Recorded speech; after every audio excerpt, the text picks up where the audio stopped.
Hürmetli vatandaşlar, bugünkü leksiyemizi başlayımız.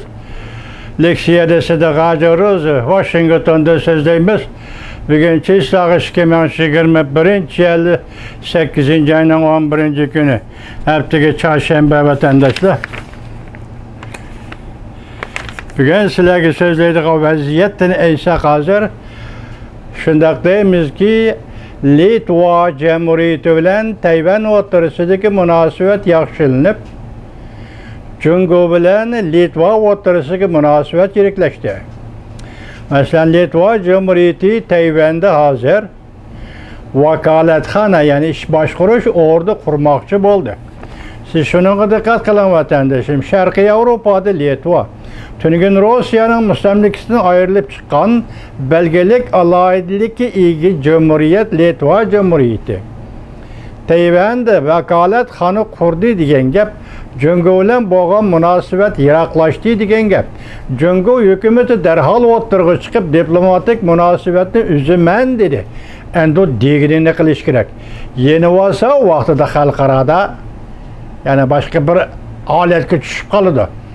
İkincisi, yuqumluq virus meselesinde Remir Ribov bir parça makale ilan qilib, onunla bir chet ellik olimning ismini kirgizib, şunun sözlügen sözüyle paket toplap, G'arb dünyasının ko'z qarashlarini ve tekshirish istaklerini yok chiqarmoqchi bo'lib edi.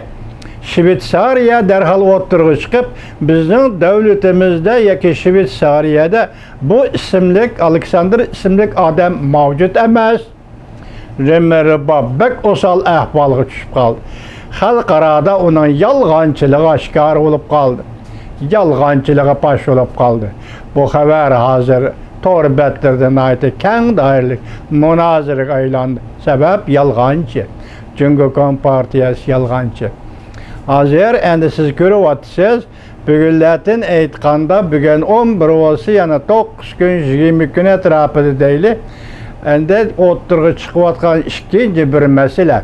Siz bizga so'zlab kelyapsiz, sizga so'zlab kelayotgan vaziyatga munosabatlik, balki bu vaziyatni qo'sh liniyalik desakmi bo'ladi. Biz sizga hozircha bir liniyada so'zlab keldik, yana bir liniyada anda-sanda so'zlab keldik. Bu liniya Meng Wanzhou delosi. Kanada Sud kollegiyasi ve Kanada Adliyasi Meng Wanzhou delosini ishlatyapti. Bu deloning oxirgi natijasi Amerika Qo'shma Shtatlariga o'tkazib berishmi yoki nima degan masala ustida ketyapti. Bu delo hozir yana qo'lga ilindi. Bunda qaraganda to'g'ri batlardan uzoy va roydan qaraganda Meng Wanzhouni Amerikaga o'tkazib berishi mumkin degan gap chiqdi. Buni qanday natija bilan oyoqlashadiganligini oldimizda ko'ramiz, hurmatli vatandosh.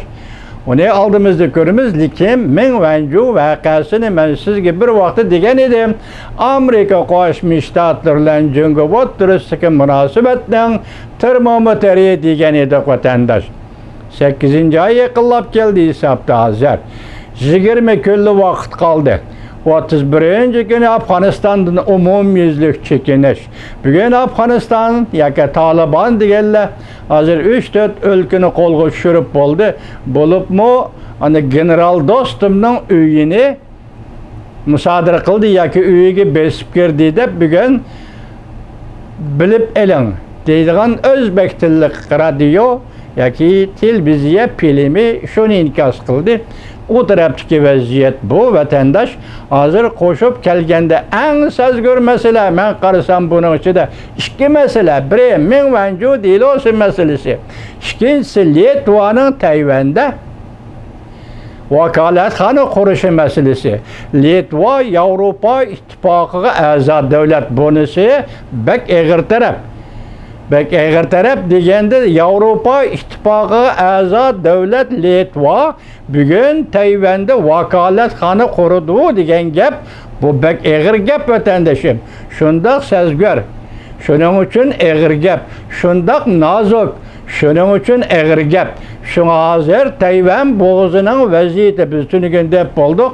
Amerika kirib bo'ldi, omad keladi dedik. Endi bir oy to'p-to'g'ri 8. ay Muşurayın da Amerika armiyası Angliya ve Yaponiya birleşip harbiy manevr elip barıdığı dedik hürmetlik vatandaş. Hazır bin deydiğen bir torbet payda buldu bu sepi üzüdün Cungo Kompartiyası'nın torbeti. Hazır o rast sözlemdi, yalgan sözlemdi, bunisi ki ispatlanıdı. Hindistan armiyası hazır Aksay için, yani Aksay çöl etrafını çıgıradı. Hindistan çıgırası tarafiga Cungo armiyası 18 kilometr ilgirilep kirdi dep bugün Hindistan matbuatları haber kıldı dep hazır sözledi. Cungo Kompartiyası'nın torbeti bu. Benim onun işim yok ya.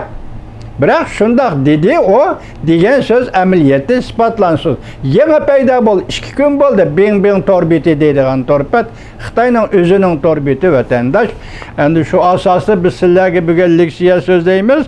Bunun içinde en ağır bulup tüylü vatkını yani iktisatta. Hem bunun işini siz. Bunun işimizin sebebi ne deseniz? Yandong deydiğen Yandong Dubao deydiğen torbetini mesela bir kaçım elip agentim misal kılıp keltirgen idim. Bu Cungo'nun emas normal halde söz deydi. Şundan qaraganda bu Kompartiyaga yakın torbeti emas. Muşunun da kelgen bir haber neme deyildi desiniz hazır. Cungo'da 260 bin yürüşlük şirket, çok küçük şirket takaldı. Demek şu haber rastlı olsa Cungo'nun iqtisadi ahvalını burada görüp alırsınız. Muşturaqa birden besip kelayotgan vaziyat gördünüz mü? Afganistan'da oturup ki malamançılık. Hazır Litva'nın Tayvan'da vakalatxana qurishi, Mingvanju delosining kun tartibga kelishi, 8 ayının 19 günü oxirgi qaral, mushu kuni Mingvanjuni Amerikaga o'tkazib berish yoki bermaslik meselesi hal bo'ladi deb shundoq deyishdi hazır. Lekin to'rbatdiki Xitoy demokratlari hozir umidsiz sababi mushundan qaraganda Mingvanju Amerikaga o'tkazib beriladi deb xulosa chiqarsangiz bo'ladi hurmatli vatandosh. Bugungi vaziyatimizni umumlashtirganda yuqoriqilardan iborat vatandoshlar.